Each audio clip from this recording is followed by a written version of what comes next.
everyone.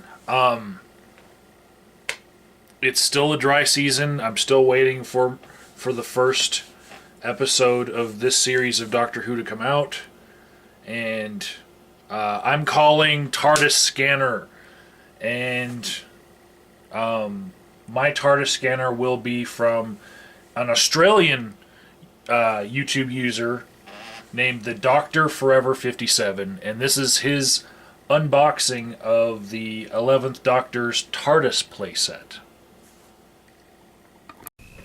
Hello everyone, I know I haven't done anything in a really long time, so this is going to be the first thing I do. And it's the 11th Doctor's TARDIS playset. Now, I went and bought this yesterday, and I spent an hour putting it together today, and it is really something, so I'll just give you a bit of a walkthrough now. So, this is the console, centerpiece, and in the middle you've got time rotor and the scanner screen and the little bell. Up the top you've got the ceiling, which is reminiscent of the first Doctor's TARDIS console room, which also had a roof but then was later taken out. And you've got the stairs and the little floor with the, well, it was perspex in the show, but of course too expensive, so they got plastic. You've got the lower area, and then the walls, stairs, secondary scanner, and the doors. So I'll take you through, just give you a bit of a look at each of the panels. So here you've got the keyboard and his little pinball machine. And around this side you've got the master switch. Also you've got this little red flashing light thing. Now that bit should be where the sonic screwdriver came out, but they put it around the other side. And you've got the more red lights, which Rory put Amy's wedding ring in during the Hungry Earth. Now around the next one, you've got the spinny thing, which just spins and, well, as far as you can tell, doesn't do much, but quite a lot of the things don't do much. You've got the gramophone here, which serves as the TARDIS speakers. More just little gadgets, and that's where you can. It's actually got a hole to put the sonic screwdriver in. And around here you've got typewriter and a little cassette player, and these bits aren't actually printed; they're actually sculpted, so you can actually feel ridges and things. Now there's also the telephone on here, which the Doctor received a couple of calls from and hit Rory in the head with. Just more gadgets and wires and things. And back to where we started. And as you can see, they've got little coil things, which the Doctor used to blow up the TARDIS in Amy's Choice. Also got a little handbrake. And just lots of wires and gadgets and things. Now, up here we've got the scanner, the screen nicely recreated in a little printout thing. Would have been nice if they had a plastic cover over that, but it doesn't really matter.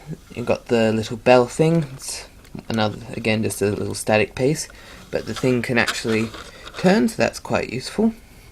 And you've got the time rotor and the roof. And back down you've got the floor with the plastic covering, and then you've got a couple of staircases going off, and you've got his little chair. Now he can actually sit in the chair. Once you actually got it there, it is quite sturdy, so just like so.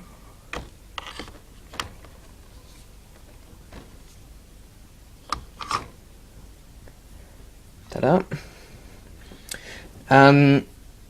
And you've got the pillars here, which are meant to have which originally had green lights coming out of them, but then they sort of faded away after that.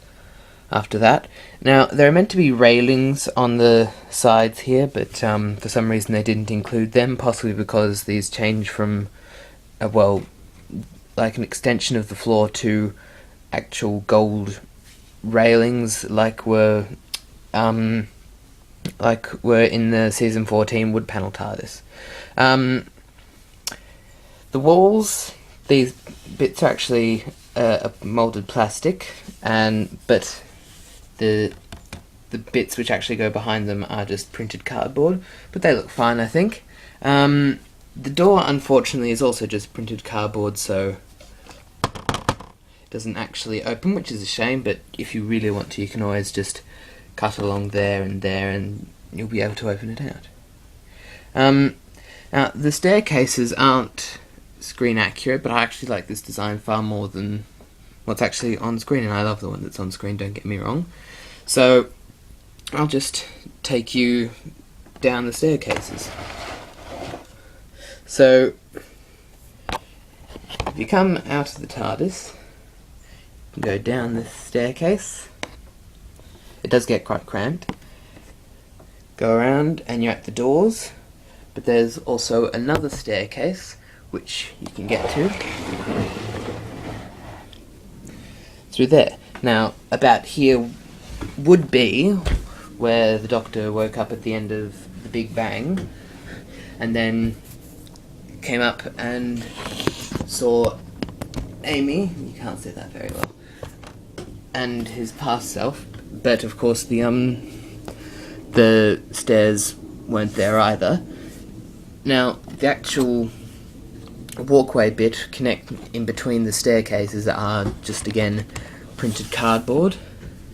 So through here should be the TARDIS storeroom, seen in Amy's Choice and Vincent and the Doctor. But if we go through here, we get the TARDIS lower level, and we've got the casing for the heart of the TARDIS and the power tube, and then we have the Doctor's maintenance swing, which he used in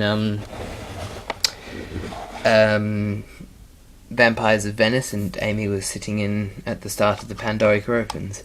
Now, Amy doesn't really work quite well in there because of her skirt, but the Doctor can fit in there quite nicely.